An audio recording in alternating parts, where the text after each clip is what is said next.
Menta ka sngi ka Shongkonor jong ka Meghalaya Legislative Assembly Committee ka belatip kum ka Women Empowerment kala khot di Tnad Social Welfare banwat Pynshai hakabai dei bar ki khna ka ba ki Kmie jong ki kala khlat no ba di ki balayo ban penlain na Eden Bari Rison.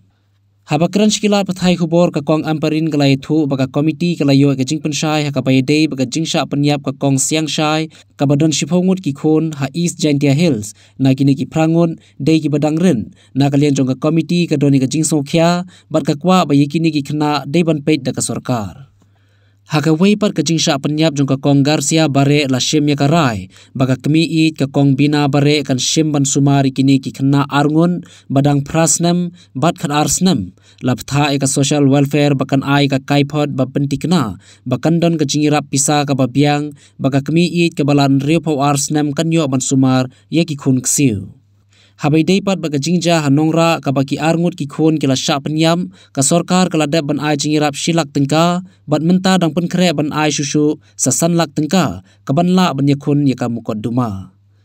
Hakani ka jingilang ka komiti kala ya kranru ya ka jingyo ban penlait ya ki sangut ki khna na rimpu bagan na kini ki sangut laingut ki don hapadeng kerta ka bakhatnyo bat khan riusnem bat iwe ide khna badang khat sansnem iwe ide bakhat laisnem bat iwe pat ide badang laisnem.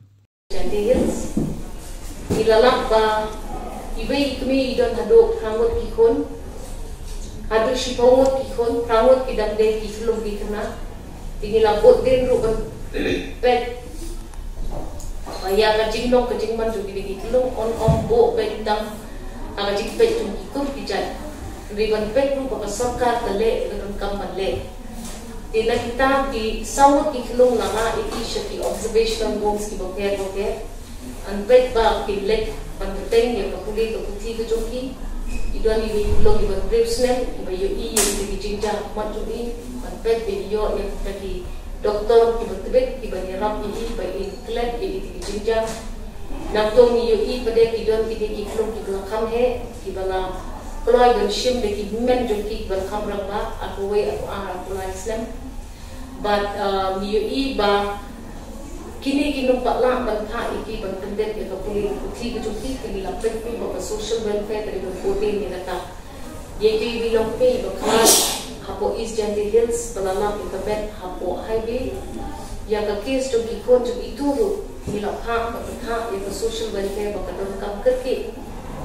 bakan penkre iki scheme ki ba ban yarap ki kum kini ki jak klong khna ibangan akong tinigi apot ka committee jongi ru kala song day bakan pha ka city Shah ka government ban pet ba ka sarkar jilla ka jongi ka nom Shah ya ka jingli jongi hostels jongi tulung ki ba hapo ka prasnem plan da yo ka NOC na ki computer authorities they bandon ka child protection welfare ka ban ai NOC ka bandon ka women's protection ban pet pan ka ri sumar hai di tulung nama ko bangiyo I kini ikuna dilek sa kata bala khatso ha ban ai kajaka sa akapon kipuli kiputi ri kita poy sa betul jakapan kalong kakathem jong jingsni kani kam dei banja ban nim pha no khamshen khamploy yang taksiti sa sarkar jana. In the case of the murder of another young woman, Srimati Gracia Bare, it was decided that Srimati Meera Bare, the grandmother,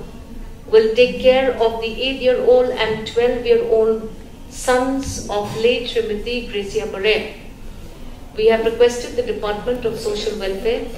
to immediately file a report to the Women's Committee to ensure that the financial support to be safe and sound so that the grandmother, a 62-year-old lady, can do justice to taking care of these 2 minors that have been left behind due to the murder of late Srimati Gracia Bare. We have also been told that in the case of the Nongra children murder, necessary compensations have already been forwarded to the family an initial 1 lakh has been paid to the family to ensure that the family will be able legal assistance to take the case up in the days to come. We would also concern for the welfare of the 5 rescued victims in the incident relating to the rescuing of 5 children in West Garo Hills, Turam, from the Rimpu Bagan case. All 5 children have been rescued, out of which 3 were between the ages of 17 and 16. 1 was a child of 15, 1 was a child of 13, and 1 was a child of 3 years old. As far as the Women's Committee is concerned, we are only concerned about the welfare of these children who have been rescued from the case at West Garo Hills, Turam. We have been given the assurance that all the 6 children who are in some way or the other linked with this incident are given necessary protection and are also provided with all necessary provisions to ensure that these children continue to live a normal life despite the circumstances which they found themselves at.